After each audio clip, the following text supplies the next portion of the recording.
नमस्कार साथियों, आज की क्लास में आपका फिर से स्वागत है। साथियों, हम पढ़ रहे थे राजस्थान का भौतिक विभाजन, जिसमें हमने थार का मरुस्थल, अरावली प्रदेश और पूर्वी मैदान के बारे में डिस्कस कर लिया था। आज की क्लास में हम दक्षिणी पूर्वी पठारी प्रदेश के बारे में डिस्कस करेंगे। ये राजस्थान का चौथा और अंतिम भौतिक विभाग है, तो इसमें ज़्यादा कुछ डिटेल है नहीं, छोटा सा टॉपिक है और इसका मात्र एक ही लेक्चर है। तो इस टॉपिक को हम शुरू करते हैं। और दक्षिणी पूर्वी पठारी प्रदेश में सबसे पहले हम देखते हैं इसका परिचय, यानी कि इंट्रोडक्शन। साथियों, दक्षिणी पूर्वी पठारी प्रदेश में कुछ छोटी छोटी बातें हैं जो आपको ध्यान रखनी है। तो सबसे पहले बात करते हैं कि दक्षिणी पूर्वी पठारी प्रदेश है, इसकी उत्पत्ति कब हुई। तो देखो, इसकी उत्पत्ति है, आपसे पूछे तो एक मीसोजोइक या मध्यजीवी, या तो आपसे पूछे मीसोजोइक या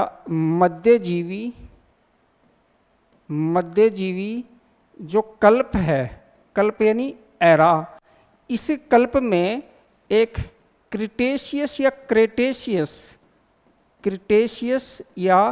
क्रेटेशियस काल हुआ। इस काल में इसका निर्माण हुआ या उत्पत्ति हुई। अब आप जब पृथ्वी का भूगर्भिक इतिहास पढ़ोगे तो अब आप उसमें कुछ इयोन पढ़ोगे, जैसे हेडियन, आर्कियन, प्रोटेरोजोइक और फेनेरोजोइक। फेनेरोजोइक जो इयोन है उसको दृश्यजीवी भी कहते हैं, और जो आर्कियन, हेडियन, आर्कियन और प्रोटेरोजोइक है इसको प्री फेनेरोजोइक भी कहते हैं। अब फेनेरोजोइक है, इसमें 4 कल्प हैं, यानी एरा है। इसमें पैलियोजोइक, मीसोजोइक, सीनोजोइक और नियोजोइक है। तो पैलियोजोइक में आते हैं कैम्ब्रियन, ठीक है, ओर्डोविशियन और सिल्यूरियन और डिवोनियन, कार्बोनिफेरस और पर्मियन। उसके बाद आता है मीजोजोइक या मीसोजोइक, यानी कि मध्यजीवी कल्प। इस मध्यजीवी में 3 काल हैं, जिसमें ट्रियासिक, जुरासिक और क्रिटेशियस। जुरासिक काल आपने सुना होगा, जिसमें डायनासोर थे। उसके बाद आता है क्रिटेशियस काल, ठीक है। तो क्रिटेशियस काल में इसकी उत्पत्ति हुई है। अब इसका निर्माण कैसे हुआ है, तो इसका निर्माण हुआ है ज्वालामुखी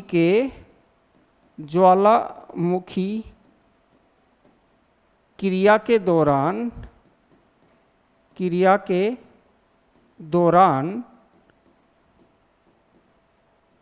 लावा के केंद्रीय दरारी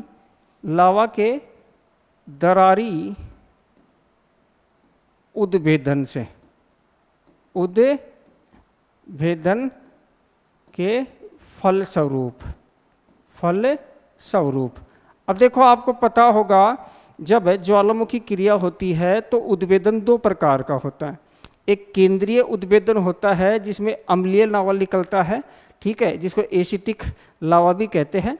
और एक दरारी उद्भेदन होता है कि धरातल में जहाँ जहाँ दरार है वहाँ से मैग्मा निकलता है और उसमें क्षारीय लावा निकलता है जो पतला होता है, उसको बेसाल्टिक लावा भी कहते हैं। जब वो जम जाता है तो उससे बढ़ते हैं लावा पठार, ठीक है। तो ज्वालामुखी क्रिया के दौरान लावा के दरारी उद्भेदन के फलस्वरूप, यानी फीसर इरप्शन के फलस्वरूप इसका निर्माण हुआ है, ठीक है। अब बात करते हैं भाई इसका विस्तार कहाँ कहाँ है। देखो, बेसिक से फैक्ट है, लेकिन जब तक आप इसको समझोगे नहीं तब तक आपका काम नहीं चलने वाला है। तो इसका विस्तार है भैया, एक तो हाड़ौती क्षेत्र, हाड़ौती, देखो संपूर्ण हाड़ौती ये नहीं है, ये इसी के अंतर्गत हाड़ौती आता है, यानी कि जो आपका दक्षिणी पूर्वी पठारी प्रदेश है उसके अंतर्गत। हाड़ौती में क्या क्या है, कोटा, बूंदी, बारा और झालावाड़, 4 जिले ये हाड़ौती के अंतर्गत आते हैं। तो 4 जिले तो ये हैं जिनमें इसका विस्तार है। इसके अलावा एक बच जाता है प्यारे बच्चों प्रतापगढ़, ठीक है, एक है चित्तौड़गढ़ और एक है भीलवाड़ा। अब यहाँ ध्यान रखना, संपूर्ण प्रतापगढ़ या संपूर्ण चित्तौड़गढ़ या संपूर्ण भीलवाड़ा नहीं है, ठीक है। इसमें इनका थोड़ा थोड़ा भाग है जहाँ पठारों का विस्तार है। ये है भीलवाड़ा। भीलवाड़ा तो देखो 4 जिले ये हो गए, 3 जिले ये हो गए। इसके अलावा एक तो पड़ता है सवाई माधोपुर, एक पड़ता है करौली, और एक पड़ता है प्यारे छात्रों धौलपुर। धौलपुर इस तरह से कुल मिला के 10 जिलों के क्षेत्र के अंतर्गत ये दक्षिणी पूर्वी पठारी प्रदेश ये फैला है। अब आपसे पूछे भाई दक्षिणी पूर्वी पठारी प्रदेश किसका भाग है? ठीक है, जैसे हमने बात करी थी कि भाई थार का मरुस्थल है, ये किसका भाग है? तैतीस सागर का, यानी उत्तर भारत के विशाल मैदान का। ऐसे ही अरावली जो है वो किसका भाग है? वो है प्रायद्वीपीय पठारी प्रदेश का, यानी गोंडवाना लैंड का। जो दक्षिणी पूर्वी पठारी प्रदेश है साथियों, ये दक्षिणी पूर्वी पठारी प्रदेश है, पठार है, ये भाग है आपके मालवा के पठार का। ये भाग आपके मालवा के पठार का, और मालवा का पठार है आपके प्रायद्वीपीय पठारी प्रदेश का। प्रायद्वीपीय पठारी प्रदेश का मालवा का पठार किसका भाग है? प्रायद्वीपीय पठारी प्रदेश का भाग है। और प्रायद्वीपीय पठारी प्रदेश किसका भाग है? आपके गोंडवाना लैंड का। गोंडवाना या गोंडवाना लैंड का। तो यहाँ ध्यान रखना, देखिए दक्षिणी पूर्वी पठारी प्रदेश किसका भाग है? मालवा के पठार का। और मालवा का पठार किसका भाग है? प्रायद्वीपीय पठारी प्रदेश का। और प्रायद्वीपीय पठारी प्रदेश किसका भाग है? गोंडवाना लैंड का। अब आपसे पूछे इसकी औसत ऊंचाई कितनी है? तो भैया औसत ऊंचाई है इसकी 500 मीटर। तो ये ध्यान रखना है आपको 3-4 चीज़ें। अब इसके आगे हम देखते हैं, यहाँ तक आपको समझ में आ गया होगा। अब इसके क्षेत्रफल की बात कर लेते हैं। तो भैया राजस्थान के कुल क्षेत्रफल के 6.89% भाग पर फैला है, यानी कि ये सबसे छोटा भौतिक प्रदेश है। ये बात हमने प्रारंभ में भी कर ली थी जब हमने फिजिकल डिवीजन स्टार्ट किया था। यहाँ राजस्थान की कुल जनसंख्या का 11% भाग है वो निवास करता है। और यहाँ की यदि आप जलवायु पूछते हो तो भैया यहाँ की जलवायु है अति आर्द्र जलवायु। कैसी है? अति आर्द्र जलवायु। और इसी अति आर्द्र को कहते हैं hyper humid climate. Hyper humid climate. ठीक है। अब यहाँ की मृदा आपसे पूछे तो भैया यहाँ मृदा है काली मृदा। कैसी है? काली मृदा। अब ये काली मृदा है, इसको लावा निर्मित मृदा भी कहते हैं। लावा निर्मित मृदा भी कहते हैं। इसी मृदा को वोल्केनिक सोइल भी कहते हैं। वोल्केनिक सोइल भी कहते हैं, यानी कि ज्वालामुखीय मृदा। और इस ज्वालामुखी क्रिया के द्वारा जो चट्टानें बनी वो चट्टानें थी बेसाल्ट की। और बेसाल्टी चट्टानों के ये क्या है? अपक्षय अपरदन से निर्मित हुई है, इसलिए इसको बेसाल्टिक मृदा भी कहते हैं। इतना समझ गए होंगे आप। इसके अलावा यहाँ क्या है? इस काली मृदा को रेगुर भी कहते हैं। क्या कहते हैं? रेगुर या रेगुड़ मृदा। रेगुड़ या रेगुर मृदा, ये भी आपको ध्यान रखना। इस मृदा में कपास की पैदावार अधिक होती है, या कपास के लिए ये ज़्यादा उपयोगी है, इसलिए इसको कपासी मृदा भी कहते हैं। क्या कहते हैं? कपासी मृदा भी कहते हैं। ठीक है। कपास को कॉटन कहते हैं, इसलिए इसको कॉटन सॉइल भी कहते हैं। ये भी आपको ध्यान रखना है। यदि वैज्ञानिक मृदा के वर्गीकरण के हिसाब से देखें तो इस मृदा को वर्टिसोल कहते हैं। क्या कहते हैं? वर्टिसोल कहते हैं। ये मृदा, इसके कण है वो बारीक होते हैं। और बारीक कण जो होते हैं, जब वर्षा का पानी इस मृदा पे गिरता है, यानी ये मृदा जल से संतृप्त हो जाती है, तो ये मृदा पानी पीकर फूल जाती है। और फूलने से ये चिपचिपी हो जाती है। कुछ दिन बाद इसमें लंबे समय तक नमी बनी रहती है, लेकिन जब ये मृदा सूखती है तो इसमें दरारें पड़ जाती हैं। आपने किसी तालाब, आपने किसी झोड़े, झील, बांध, इनका पानी सूखने के बाद आपने देखा होगा कि नीचे जो बारीक मृदा होती है तली में, वो सूखने के बाद उसमें दरारें पड़ जाती हैं। ऐसी मृदा को स्वतः जुताई वाली मृदा भी कहते हैं, सेल्फ प्लगिंग सोइल। तो इसलिए इसको यहाँ ध्यान रखना, स्वतः जुताई वाली मृदा भी कहते हैं। ये बात हम और डिटेल में पढ़ेंगे जब हम मृदा वाला टॉपिक पढ़ेंगे। तो यहाँ सिर्फ आप इतना ध्यान रखना कि यहाँ जो मृदा पाई जाती है मुख्य रूप से ब्लैक सोइल है। कैसी है? ब्लैक सोइल है। तो ब्लैक सोइल के ही इतने नाम हैं, ब्लैक सोइल, ठीक है। अब ये इतने नाम होते हैं, इसमें क्या है, स्टूडेंट कंफ्यूज हो जाते हैं, ये सारे एक के ही नाम हैं। अब यहाँ जो वनस्पति जो पाई जाती है ना छात्रों, वो पाई जाती है उष्ण कटिबंधीय, उष्ण कटिबंधीय सागवान वन, सागवान वन, ये ध्यान रखना। उष्ण कटिबंधीय सागवान वन या शुष्क सागवान वन है, वो यहाँ पाए जाते हैं। थोड़ा सा आगे बढ़ते हैं, अब देख लेते हैं इसमें एक चीज़ और है कि यहाँ जो फसल है वो कौन कौन सी है। तो प्यारे बच्चों, यहाँ एक तो प्रमुख फसल है गन्ना, बूंदी है, वो गन्ना के उत्पादन के लिए फेमस है। दूसरा है कपास, कपास की हम बात कर चुके हैं कि इस काली मृदा को कपासी मृदा या कॉटन सॉइल भी कहते हैं। तीसरा है सोयाबीन, आपको पता है कि मालवा का पठार की काली मृदा है, वो सोयाबीन के उत्पादन के लिए प्रसिद्ध है। सोयाबीन के उत्पादन में मध्य प्रदेश पहले स्थान पे था, अब महाराष्ट्र है। और तीसरी है विभिन्न प्रकार के मसाले, मसाले मतलब धनिया वगैरह यहाँ खूब होता है, ठीक है। तो यहाँ हाड़ौती के पठार या दक्षिणी पूर्वी पठारी प्रदेश की जो प्रमुख फसल है वो है गन्ना, कपास, सोयाबीन और मसाले, ठीक है। आगे बढ़ते हैं थोड़ा सा, अब एक चीज़ समझते हैं, GBF, ग्रेट बाउंड्री फॉल्ट। अब ग्रेट बाउंड्री फॉल्ट है क्या, इसमें कई स्टूडेंट्स को समझ में आ जाता है और कई को आसानी से समझ में नहीं आता है।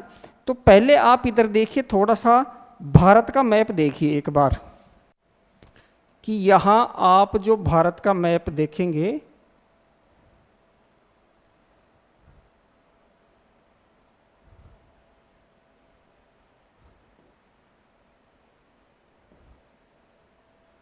देखो भाई, अब इस भारत के मैप में आप देखोगे तो कहीं कहीं तो देखो हिमालय है, क्या है, हिमालय है ऐसे। अब ये हिमालय हो गया, देखो महान हिमालय, मध्य हिमालय और शिवालिक। फिर यहाँ ट्रांस हिमालय है, जास्कर, लद्दाख और काराकोरम। फिर इधर पूर्वांचल की पहाड़ियाँ हैं, इधर क्या है, पूर्वांचल की पहाड़ियाँ हैं। इधर प्रायद्वीपीय पठारी प्रदेश है, फिर इधर मरुस्थल है, इधर दक्षिणी उत्तर भारत का विशाल मैदान है। अभी जितने भी भौतिक विभाग हैं और इन भौतिक विभागों के भी उप विभाग हैं, इनमें धरातल में जो चट्टानें होती हैं उन चट्टानों के बीच में एक जॉइंट पाया जाता है, एक सेपरेशन पाया जाता है, एक सीमा पाई जाती है, जहाँ एक क्रम की चट्टान दूसरी क्रम की चट्टान से अलग होती है, उस सीमा को भ्रंश कहते हैं, ठीक है। अब यहाँ आपने पढ़ा होगा कि भाई आपको ISSZ, Indo Tsangpo suture zone, जो ट्रांस हिमालय और महान हिमालय को अलग करता है। फिर आपने पढ़ा होगा मैन सेंट्रल थ्रस्ट, जो महान हिमालय से और मध्य हिमालय को अलग करता है। फिर आप पढ़ा होगा मैन बाउंड्री फॉल्ट, जो मध्य हिमालय शिवालिक श्रेणी को अलग करता है। फिर HFF यानी हिमालयन फ्रंटल फॉल्ट, जो शिवालिक श्रेणी और उत्तर भारत के विशाल मैदान को अलग करता है। ऐसे ही यदि आप देखोगे तो यहाँ जो प्रायद्वीपीय पठारी प्रदेश के उत्तर पश्चिमी सीमा पर जो अरावली है, और यहाँ जो इससे थोड़ी सी साइड में इधर जो विंध्याचल है, तो आप देखो कि भैया ये अरावली है मान लीजिए, और ये विंध्याचल है मान लीजिए, और यहाँ आपको इनका इतना इतना भाग दिखाई देता है कि यानी यहाँ तक मिट्टी भरी है, तो आपको इतना इतना भाग इसका दिखाई देता है। देखो जो भी पर्वत पहाड़ हैं वो जो हमें दिखाई देते हैं वो धरातल के नीचे भी होते हैं। अब कोई तो ऐसा बिंदु होगा ना, कोई तो ऐसा बिंदु होगा जहां दोनों की चट्टानें आपस में मिलती हैं। अब यहां क्या है, अरावली, यहां क्या है, अरावली, और यहां क्या है, हाड़ौती, हाड़ौती यानी मालवा, यानी यहां अरावली में कौन सी है, देहली क्रम की चट्टान, देहली क्रम की चट्टान, देहली सीक्वेंस ऑफ रॉक्स। और यहां कौन सी है, यहां है विंध्यन क्रम की चट्टान, कौन सी है, विंध्यन क्रम की चट्टान, विंध्यन क्रम की चट्टान, यानी विंध्यन सीक्वेंस ऑफ रॉक्स। ठीक है, अब इन दोनों चट्टानों को जो अलग करता है, इसी बिंदु को, इसी लाइन को कहते हैं ग्रेट बाउंड्री फॉल्ट। ठीक है, तो यही है ग्रेट बाउंड्री फॉल्ट। तो यहां देखते हैं ग्रेट बाउंड्री फॉल्ट क्या है। तो यहां देखिए कि चित्तौड़गढ़ का बेगू है, इस चित्तौड़गढ़ के बेगू से शुरू होकर, और चित्तौड़गढ़ थोड़ा सा भीलवाड़ा, बूंदी, बूंदी का सत्तूर, और फिर ये सवाई माधोपुर, करौली, धौलपुर, ऐसे फैला है। और यहाँ जो यूपी है उसकी सीमा पर यानी धौलपुर तक, यहाँ से यहाँ तक 480 किलोमीटर लंबा जो फॉल्ट है वो राजस्थान में है। इसके बाद ये यूपी में प्रवेश कर जाता है। अब इस फॉल्ट के यदि हम इधर देखते हैं तो इधर तो है भैया अरावली, क्या है, अरावली, और इधर है अपना हाड़ौती, क्या है, हाड़ौती। तो अरावली में तो पाई जाती है देहली क्रम की चट्टान, और हाड़ौती क्षेत्र है यहाँ पाई जाती है विंध्यन क्रम की चट्टान। तो देहली क्रम की चट्टान और विंध्यन क्रम की चट्टानों को जो अलग करता है वही है ग्रेट बाउंड्री फॉल्ट या महान सीमांत भ्रंश, जिसको हम शॉर्ट में GBF भी कहते हैं। अब इस GBF का जो हॉट स्पॉट है यानी हॉट पॉइंट है वो है बूंदी में सत्तूर, बूंदी में सत्तूर, सत्तूर चोटी का नाम भी सुना होगा, 353 मीटर ऊंची चोटी है। इस सत्तूर को ही जियो हेरिटेज साइट के रूप में आइडेंटिफाई किया गया है GSI के द्वारा, तो वो बात भी हम करेंगे। तो सबसे पहले देखते हैं इस ग्रेट बाउंड्री फॉल्ट या महान सीमांत भ्रंश, इसका विस्तार कहाँ से कहाँ तक है। तो भैया इसका विस्तार है बेगू, बेगू कहाँ है, चित्तौड़गढ़, चित्तौड़गढ़। आपने बेगू किसान आंदोलन सुना होगा, से भीलवाड़ा, थोड़ा सा भाग भीलवाड़ा में, फिर बूंदी, फिर सवाई माधोपुर, सवाई माधोपुर, फिर करौली, फिर धौलपुर, धौलपुर, यहाँ तक फैला है। ठीक है, तो कितने जिले हो गए, चित्तौड़गढ़, भीलवाड़ा, बूंदी, सवाई माधोपुर, करौली, धौलपुर, तो कुल मिला के 6 जिलों में GBF फैला है। अब राजस्थान में इसकी लंबाई है भैया वो है 480 किलोमीटर, राजस्थान में इसकी लंबाई कितनी है, 480 किलोमीटर। और इसकी विशेषता क्या क्या है, तो भैया इसकी विशेषता ये है कि एक तो ये क्या करता है, अरावली, अरावली एवं हाड़ौती, अरावली एवं हाड़ौती को अलग करता है, अलग करता है, पहली बात। ठीक है, दूसरी बात ये देहली क्रम की चट्टान, देहली क्रम की चट्टान, देखो देहली क्रम की चट्टानों के 3 उपभाग हैं। ठीक है, अलवर क्रम, अजबगढ़ क्रम और रायलो क्रम। देहली क्रम की चट्टान एवं विंध्यन क्रम की चट्टान, विंध्यन क्रम की चट्टान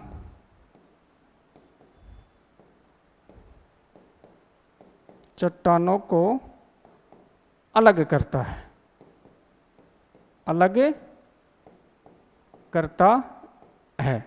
इतना समझ गए होंगे आप। तो ये था आपका ग्रेट बाउंड्री फॉल्ट। ठीक है, आगे देखते हैं कुछ। अब देखो इस दक्षिणी पूर्वी पठारी प्रदेश में कौन कौन सी चट्टान पाई जाती है। तो देखो भाई, सबसे पहले बात करते हैं बेस की, आधार तल की। इसके आधार तल में जो चट्टान पाई जाती है वो पाई जाती है बुंदेलखंड नीस।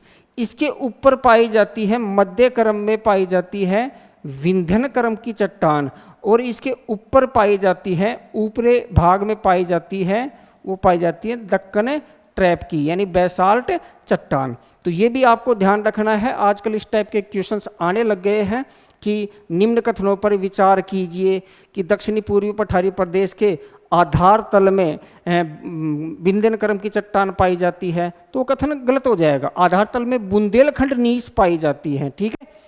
आगे देखते हैं भैया कि अब इस दक्षिणी पूर्वी पठारी प्रदेश का वर्गीकरण या इसके उपभाग देखते हैं कि इसका क्लासिफिकेशन क्या है या फिर इसके सब डिवीजन क्या है। तो सबसे पहले देखते हैं, इसको दो उपभागों में बांटा गया है।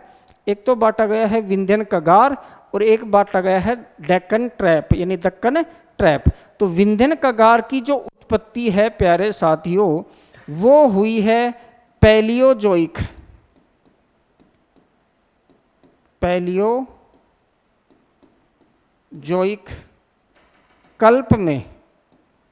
कल्प में।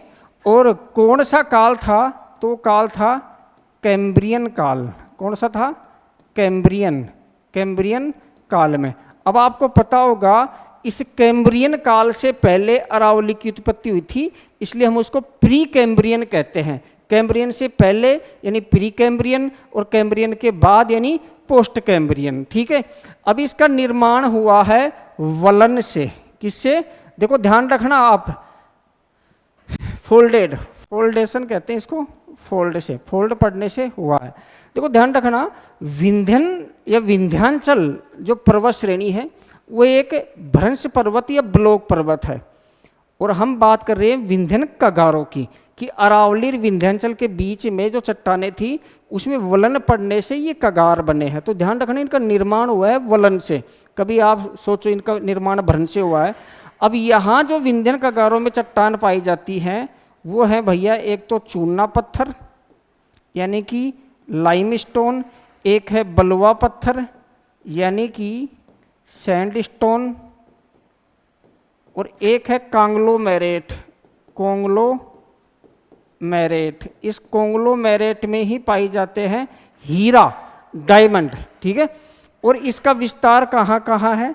तो इसका विस्तार वही है कोटा,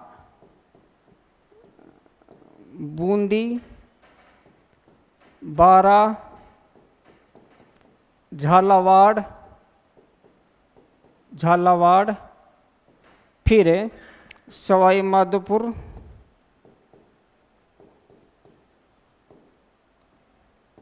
फिर करौली, धौलपुर। इसके बाद देखते हैं प्रतापगढ़, चित्तौड़गढ़ और भीलवाड़ा में, यहाँ इसका विस्तार है, ठीक है। अब बात कर लेते हैं डेक्कन ट्रैप की। तो डेक्कन ट्रैप है, ये बना है मीजोजोइक या मीसोजोइक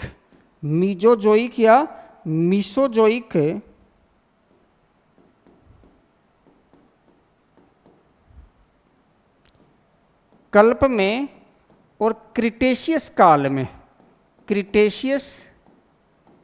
में। अब यहाँ ध्यान रखना, तो दक्कन ट्रैप है या दक्कन का लावा पठार है, उसका निर्माण क्रिटेशियस काल में दरारी उद्भेदन से हुआ है। इसका निर्माण हुआ है ज्वालामुखी के दरारी उद्भेदन से। ज्वालामुखी के दरारी उद्भेदन के फलस्वरूप, ठीक है। अब इसमें चट्टानें कौन सी पाई जाती हैं? इसमें पाई जाती हैं बेसाल्ट की चट्टानें, ठीक है। बेसाल्ट चट्टानों के अपक्षय अपर्दन से ही क्या बनी है? काली मर्दा। और इसका विस्तार कहाँ है? वही है इसका विस्तार भी। कोटा, बूंदी, बारा, झालावाड़, झालावाड़, ठीक है। इसके अलावा आपका प्रतापगढ़, आपका चित्तौड़गढ़ और भीलवाड़ा, भीलवाड़ा। अब देखो भाई, कुछ किताबें ऐसे कहती हैं कि भाई डेक्कन ट्रैप का विस्तार सवाई माधोपुर, करौली, धौलपुर में भी है, जबकि वहाँ ऐसा नहीं है। डेक्कन ट्रैप का मतलब लावा पठार, काली मृदा की बात हो रही है, ठीक है। काली मृदा सिर्फ यहाँ तक है, बेसाल्टिक चट्टानें यहाँ तक है। इन भीलवाड़ा, चित्तौड़गढ़, सवाई माधोपुर, करौली, धौलपुर में विंध्यन कगारों का विस्तार है, न कि डेक्कन ट्रैप का विस्तार है। तो ये चीज़ें आपको समझने के लायक है। तो क्लासिफिकेशन समझ गए होंगे। अब इन एक एक चीज़ की बात कर लेते हैं। अब मैं आपको समझाता हूँ कि ये दक्षिणी पूर्वी पठारी प्रदेश है क्या एक्चुअल में।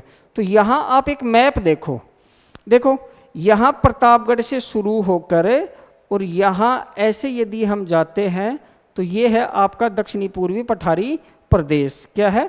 दक्षिणी पूर्वी पठारी प्रदेश, ठीक है। ये दक्षिणी पूर्वी पठारी।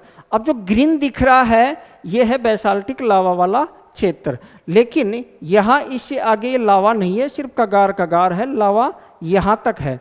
अब यहाँ आपको ये ब्लैक ब्लैक दिख रही होंगी, ये वो विंध्यन कगार की पहाड़ियाँ हैं। जैसे आप देखोगे कि प्रतापगढ़ में सीता माता अभ्यारण्य में भंवर माता की पहाड़ियाँ हैं, तो ये पहाड़ियाँ अरावली का भाग नहीं है, ये विंध्यन कगारों का भाग है, ठीक है। ऐसे ही आप देखोगे मुकुंदरा की पहाड़ियाँ, बूंदी की पहाड़ियाँ, रणथंबोर की पहाड़ियाँ, ये सारी की सारी पहाड़ियाँ हैं, ये किसका? विंध्यन कगारों का भाग है। तो ये है आपका दक्षिणी पूर्वी पठारी प्रदेश। तो ये है दक्षिणी पूर्वी पठारी प्रदेश, दक्षिणी पूर्वी पठारी प्रदेश। अब इसको ऐसे समझो, अब इसको ऐसे समझो आप कि विंध्यन कगार ऐसे उभरे हुए थे, विंध्यन कगार ऐसे उभरे हुए थे। अब क्रिटेशियस, देखो विंध्यन कगार कब बने हैं? ये बने हैं कब? कैम्ब्रियन काल में, जब एक कैलेडोनियन नामक पर्वत निर्माणकारी घटना हुई थी, उसमें बना था विंध्याचल पर्वत। तो कैम्ब्रियन काल की घटना है, पैलियोजोइक एरा की बात है, पैलियोजोइक कल्प की बात है। लेकिन हम बात कर रहे हैं किसकी? लावा पठार की। तो क्रिटेशियस काल में, मीसोजोइक या मीजोजोइक मध्यजीवी जो कल्प हुआ है उसमें, तो उसके लाखों साल बाद बना है। तो पहले विंध्यन कगार बने, ठीक है। इनका अपक्षय अपर्दन होता रहा, वर्षा आती रही और फिर इसमें लावा भर गया।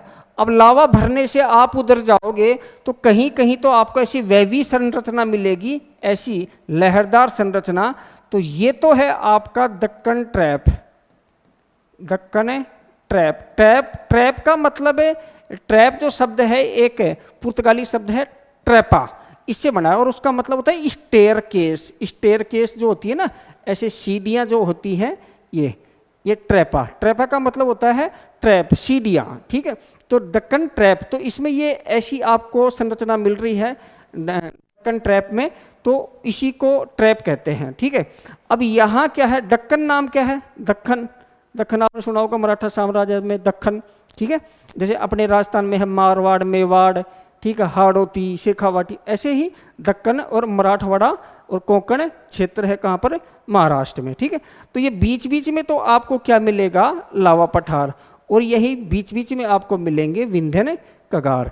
तो ये है आपके विंध्यन कगार। अब मेरे हिसाब से आप समझ गए होंगे कि सर ये विंध्यन कगार क्या है और लावा पठार क्या है, क्योंकि विंध्यन कगार बने थे कब? विंध्यन कगार बने थे कब? ये बने थे कैम्ब्रियन काल में। किसमें? कैम्ब्रियन काल में, कैम्ब्रियन काल में। और ये लावा पठार बने हैं कब? ये बने हैं क्रिटेशियस काल में, क्रिटेशियस काल में। अब पहले ये बने हैं और बाद में ये बने हैं, यानी पहले विंध्यन कगार बने, फिर उसमें लावा भर गया, यानी दक्कन का लावा पठार है, उसी का भाग है मालवा का पठार और उसी का भाग है अपना हाड़ौती का पठार, ठीक है। आगे देखते हैं भाई। अब दक्षिणी पूर्वी पठारी प्रदेश के गौण भाग, यानी जो माइनर डिवीजन है, वो कौन कौन से हैं? तो गौण भागों की हम बात कर लेते हैं एक एक की। सबसे पहले देखते हैं दक्कन ट्रैप है, इसके कौन कौन से हैं भाई। एक तो मालव है, एक मानदेसरा है और एक ऊपरमाल है। तीनों की हम डिटेल पढ़ेंगे। विंध्यन कगार के कौन कौन से हैं? बूंदी हिल्स जिसको आडावाला पर्वत भी कहते हैं, मुकुंदरा हिल्स या मुकुंदवाड़ा की पहाड़ियाँ कहते हैं, कुंडला हिल्स जो कोटा के चारों ओर है, डगगंगधर उच्च भूमि या डगगंगधर हाईलैंड या अपलैंड कहते हैं, शाहबाद हाईलैंड या अपलैंड कहते हैं, त्रिभुजाकार जलोढ़ीय मैदान ट्रायंगुलर एलुवियल प्लेन कहते हैं, और डांग हिल्स ये डांग क्षेत्र, ये सारे विंध्यन कगार के भाग हैं। आगे एक एक करके डिटेल में देखते हैं। सबसे पहले दक्कन ट्रैप। देखो मालव जो है उसको समझ लो पहले, मालव है क्या। तो यहाँ आप देखोगे प्रतापगढ़, यहाँ देखोगे आप प्रतापगढ़, प्रतापगढ़ में और भैया बीच में एमपी आ जाता है, ये एमपी, और इधर झालावाड़ का ये भाग, यहाँ है लावा पठार और इसी को कहते हैं मालव। क्या कहते हैं? मालव। यानी ये दोनों भाग क्या है? मालव। ये ध्यान रखना आपको। तो सीधा सीधा समझ जाना कि प्रतापगढ़, प्रतापगढ़ प्लस झालावाड़, झालावाड़ का पठारी क्षेत्र, पठारी क्षेत्र क्लियर है। प्रतापगढ़ और झालावाड़ का जो लावा का पठार वाला क्षेत्र है वही मालव कहलाता है। मानदेसरा हम पहले भी पढ़ चुके हैं। मानदेसरा है भैंसरोडगढ़ चित्तौड़गढ़ में,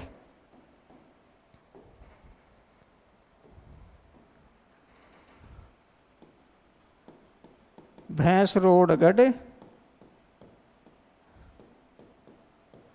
चित्तौड़गढ़ में, चित्तौड़गढ़ में जो भैंसरोडगढ़ रावत भाटा वाला क्षेत्र है वहाँ मानदेसरा का पठार है। तो आपने देखा होगा कि चंबल नदी चित्तौड़गढ़ से जाती है, तो ये यहाँ से जाती है, तो ये वाला है मानदेसरा। तो मैं यहाँ लिख देता हूँ मानदेसरा का पठार, ठीक है, मानदेसरा, ठीक है। अब तीसरी बात आती है ऊपरमाल। तो भैया ऊपरमाल जो है ये भैंसरोडगढ़, भैंसरोडगढ़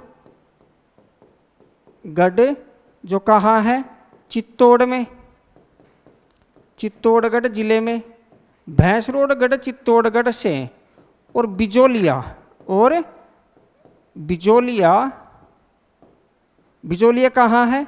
भीलवाड़ा में। कहाँ है? भीलवाड़ा तक क्या फैला है? ऊपरमाल। ऊपरमाल का पठार हम पहले पढ़ चुके हैं डिटेल में। अब इसको देखिए, देखो ये तो आपका भैंसरोडगढ़ तो था ही, और यहाँ से भीलवाड़ा का ये बिजोलिया, तो ये वाला जो भाग है ये है ऊपरमाल। ये क्या है? ऊपरमाल। तो मैं यहाँ लिख देता हूँ ऊपरमाल। तो ये तीनों पठारी भाग हैं, वो आप समझ गए होंगे। ये दक्कन ट्रैप के भाग हैं। ये किसके भाग हैं? दक्कन ट्रैप के भाग है। यहाँ लावा का पठार है, उसी से ये भाग बना है। आप कभी जाओगे रावत भाटा भैंसरोडगढ़ तो आप देखना कि लावा के पठार से ही वो पूरा क्षेत्र बना हुआ है। तो तीन क्षेत्र आप समझ गए होंगे। आगे चलते हैं विंध्यन कगार की ओर। तो देखो विंध्यन कगार है, इसमें पहले है बूंदी की पहाड़ियाँ या बूंदी हिल्स। तो बूंदी की पहाड़ियाँ की जो लंबाई है वो तो है 96 किलोमीटर और बूंदी में स्थित है, बूंदी में स्थित है, लंबाई है 96 किलोमीटर। फिर दूसरी बात, इनका अन्य नाम क्या है? अन्य नाम वो है आडावाला पर्वत, आडावाला पर्वत, ठीक है। फिर तीसरी बात है इसकी सबसे ऊंची चोटी, सबसे ऊंची चोटी वो है भैया सतुर। कौन सी? सतुर। अब ये सतुर है, ये 353 मीटर ऊंची चोटी है। अब इसमें 4 दर्रे हैं। क्या है? 4 दर्रे हैं और दर्रों का नाम है, हम पहले पढ़ा चुके हैं। एक तो लाखेरी, एक खटखड़, खटखड़ भी कहते हैं, खटगढ़ भी कहते हैं और खटकर भी कहते हैं, तो कंफ्यूज मत हो जाना, खटकर बोल दो। फिर एक है रामगढ़ और एक है चेलावास या जेतावास, जेतावास। ये 4 इसमें दर्रे हैं। क्लियर। अब जो आप देखिए कि ये जो सतुर है, सतुर, ये सतुर है, ये यहाँ जीबीएफ का हॉट पॉइंट है। जीबीएफ का यानी ग्रेट बाउंड्री फॉल्ट का यहाँ आपको अच्छी तरह से दिखेगा। वो ग्रेट बाउंड्री फॉल्ट है, वो अच्छी तरह से दिखेगा। आप सोचोगे यार ये क्या है, इधर अलग चट्टान, इधर अलग चट्टान। तो जीबीएफ का हॉट पॉइंट है और इसको जीएसआई ने, जियोलॉजिकल सर्वे ऑफ इंडिया ने आइडेंटिफाई किया है एक जियो हेरिटेज साइट के रूप में, जियो हेरिटेज साइट के रूप में आइडेंटिफाई किया। ध्यान रखना, घोषित नहीं किया है, घोषित तो सिर्फ एक ही है, रामगढ़ क्रेटर 12 आइडेंटिफाई किया। तो राजस्थान की 12 जियो हेरिटेज साइट है वो आइडेंटिफाइड है। अभी उनका अनाउंसमेंट नहीं हुआ है, डिक्लेरेशन नहीं हुआ है। तो ये बात आप थोड़ा सा समझ जाना कि जैसे मैं आइडेंटिफाई कर ले सरकार कि हाँ भाई अपन इस क्षेत्र को राष्ट्रीय उद्यान घोषित करेंगे और भाई तुम इसकी डीपीआर वगैरह बनाओ, यानी डिटेल प्रोजेक्ट रिपोर्ट बनाओ। तो आइडेंटिफाई तो कर दिया लेकिन अभी उसको घोषित नहीं किया। तो आइडेंटिफाई करने में और घोषित करने में ये अंतर है थोड़ा। तो सतुर है, एक चोटी भी है, इसका ध्यान रखना। अब है मुकुंदरा हिल्स। देखो मुकुंदरा हिल्स है, ये फैली है आपकी कहाँ कहाँ, कोटा और झालावाड़ में, कोटा प्लस झालावाड़, पहली बात। दूसरी बात है इसकी जो लंबाई है वो 120 किलोमीटर है, 120 किलोमीटर है।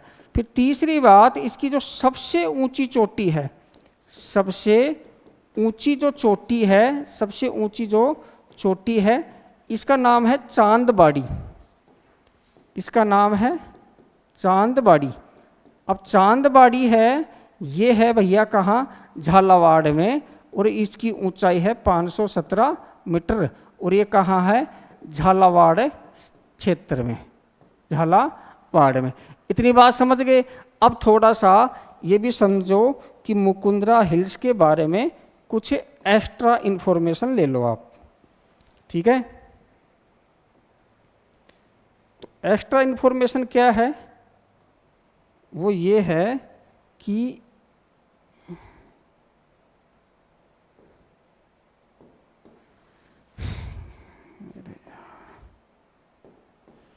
यहाँ जा रही है चंबल नदी और यहाँ जा रही है काली सिंध नदी।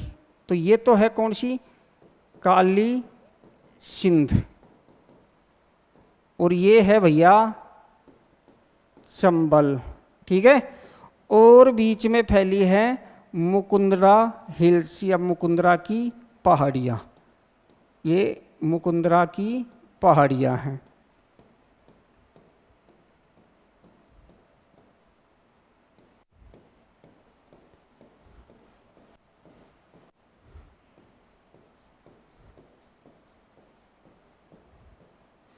नाम क्या है, नाम मैं बता देता हूँ, मुकुंदरा या मुकुंदवाड़ा, मुकुंदवाड़ा। महाराजा मुकुंद सिंह थे, मुकुंद सिंह हाड़ा कोटा के शासक, उनके नाम पर पड़ी है मुकुंदवाड़ा की पहाड़ी, की पहाड़ी। इतना समझ गए। अब यहाँ एक नदी जाती है, आलनिया नदी। कौन सी, आलनिया। ये आलनिया नदी है, इसी के ऊपर स्थित है आलनिया बांध, ये ध्यान रखना आपको। और यहाँ एक नदी जाती है आहू नदी। कौन सी, आहू नदी, आहू, आलू नहीं है, आहू नदी। आहू किसकी सहायक है, काली सिंध की। आगे जाके काली सिंध चंबल में मिल जाती है, वो आगे की बात है। तो ये पूरी की पूरी पहाड़ियाँ समझ गए। इन पहाड़ियों में 2 दर्रे हैं। पहला दर्रा जिसका नाम है दर्रा, और इसी दर्रे के नाम पे दर्रा वन्य जीव अभ्यारण्य था, इसी दर्रे के नाम पे दर्रा वन्य जीव अभ्यारण्य। इसका नाम ही दर्रा है, ठीक है। कि आदमी को क्या बोल दो, आदमी, कि ये कौन है, ये आदमी है, बस ये क्या है, दर्रा है, तो इसको नाम ही दर्रा पड़ गया। दूसरा है मुकुंदरा, मुकुंदरा, ठीक है। और इस दर्रे से जाता है हाईवे, इस दर्रे से जाता है क्या, हाईवे, इस दर्रे से जाता है हाईवे। ठीक है, आप जाओगे झालावाड़ की तरफ तो इसी दर्रे से जाओगे। और ये पूरा जो एरिया है, इस पूरे एरिया में फैला है आपका अपना मुकुंदरा हिल्स राष्ट्रीय उद्यान। पहले मुकुंदरा नहीं आएगा, पहले आएगा दर्रा वन्यजीव अभ्यारण्य। देखो मैं इसको दूसरा कलर लेता हूँ थोड़ा सा, मेरे हिसाब से आपको विजिबल नहीं हो रहा होगा ये, मैं थोड़ा सा डार्क कलर लेता हूँ एक, है ना, तो ये पिंक ले लेता हूँ मैं। तो ये पूरा का पूरा क्षेत्र है, यहाँ सबसे पहले तो दर्रा वन्यजीव अभ्यारण्य, वन्यजीव अभ्यारण्य पहली बात हो गई। इस दर्रा वन्यजीव अभ्यारण्य के कुछ भाग को मुकुंदरा हिल्स, मुकुंदरा हिल्स राष्ट्रीय उद्यान घोषित किया गया, राष्ट्रीय उद्यान घोषित किया गया। और फिर कुछ भाग को मुकुंदरा हिल्स का है, कुछ भैंसरोडगढ़ की वाइल्ड लाइफ सेंचुरी है, कुछ बूंदी की पहाड़ियों का भाग है, उसको मिला के Mukundra hills, Mukundra hills tiger reserve घोषित किया गया, टाइगर रिजर्व घोषित किया गया।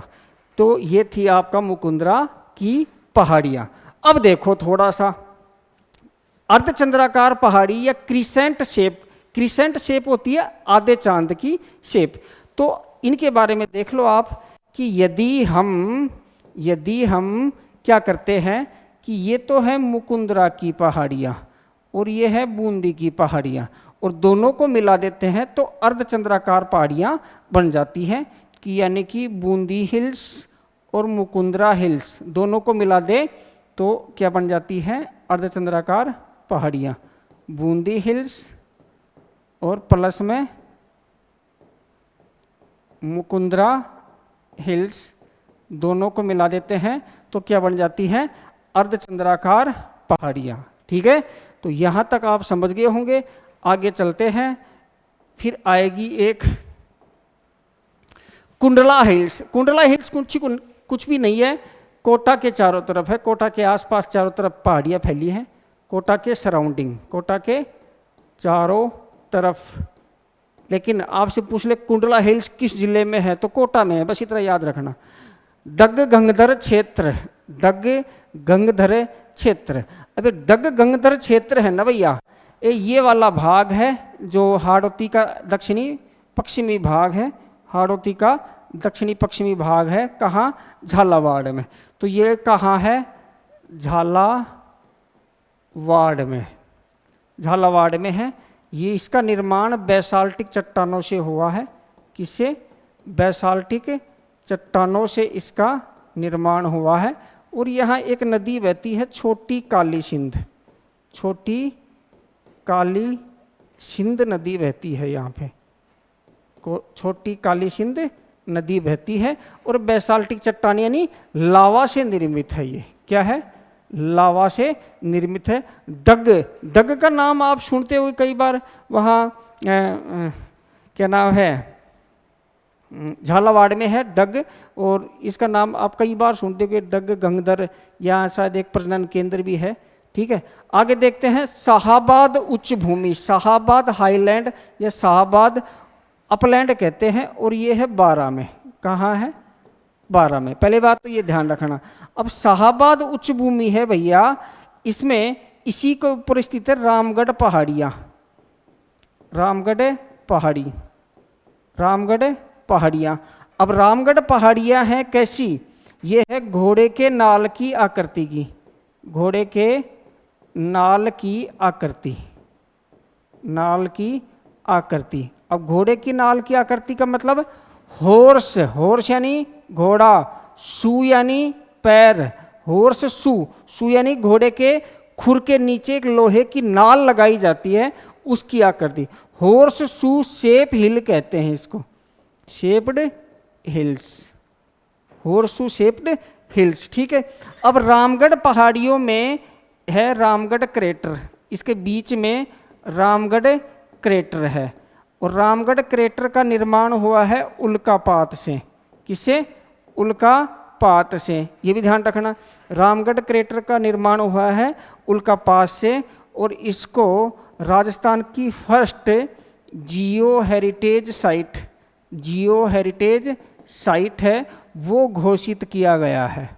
राजस्थान की फर्स्ट जियो हेरिटेज साइट है वो घोषित किया गया है, ये ध्यान रखना है। ये 12 आइडेंटिफाइड जियो हेरिटेज साइट में से एक था जिसको जियो हेरिटेज साइट डिक्लेयर कर दिया गया है रामगढ़ क्रेटर में, और रामगढ़ क्रेटर है यहाँ रामगढ़ में 12 में। अब यहाँ क्या है देखो आप,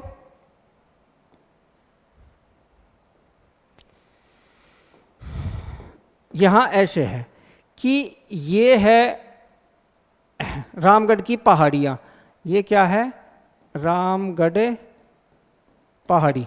अब ये रामगढ़ की जो पहाड़ियाँ हैं इसकी आकृति देखो आप, घोड़े के नाल की जैसी, और रामगढ़ की पहाड़ियों के बीच में है रामगढ़ क्रेटर झील। ये क्या है? रामगढ़ क्रेटर झील, रामगढ़ क्रेटर झील, ठीक है। और इसकी सबसे ऊंची चोटी है, इन पहाड़ियों की जो सबसे ऊंची चोटी है वो यहाँ पर स्थित है, इसका नाम है कृष्णाई माता। कृष्णाई माता का यहाँ पर मंदिर है और इसी को गिरनार पर्वत कहते हैं। क्या कहते हैं? गिरनार पर्वत कहते हैं, और रामगढ़ की पहाड़ियों की सबसे ऊंची चोटी है, ये ध्यान रखना आपको। और यहाँ पर कृष्णाई माता का मंदिर है। एक बात, यहाँ एक मंदिर और है बहुत फेमस है और आपने सुना होगा उस मंदिर के बारे में, भंडदेवरा का मंदिर। आपने सुना होगा भंडदेवरा का मंदिर 12, भंडदेवरा मंदिर 12, वो भी यहीं पर स्थित है। तो ये थी आपकी रामगढ़ क्रेटर झील, इसका निर्माण उल्कापात से हुआ है। अब है त्रिभुजाकार जलोढ़ीय मैदान यानी ट्रायंगुलर एलुवियल प्लेन। अब ये कहाँ कहाँ फैला है भैया? एक तो बूंदी, एक कोटा और एक बारा, 3 जिलों में फैला है। और निर्माण किसने किया है? इनका निर्माण 4 नदियों से मिलकर हुआ है, मेज, चंबल, काली सिंध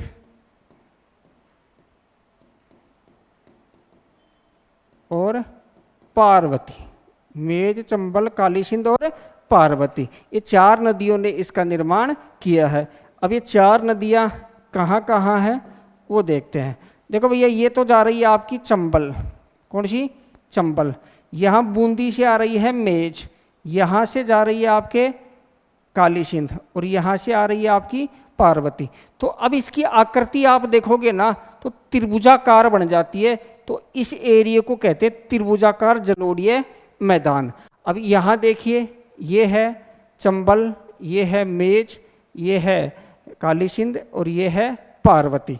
तो इन चारों के नाम देख लीजिए आप। ये तो है भैया आपकी चंबल नदी, ये है पार्वती, ये है काली सिंध और ये है आपकी मेज। मेज जाती है बूंदी से।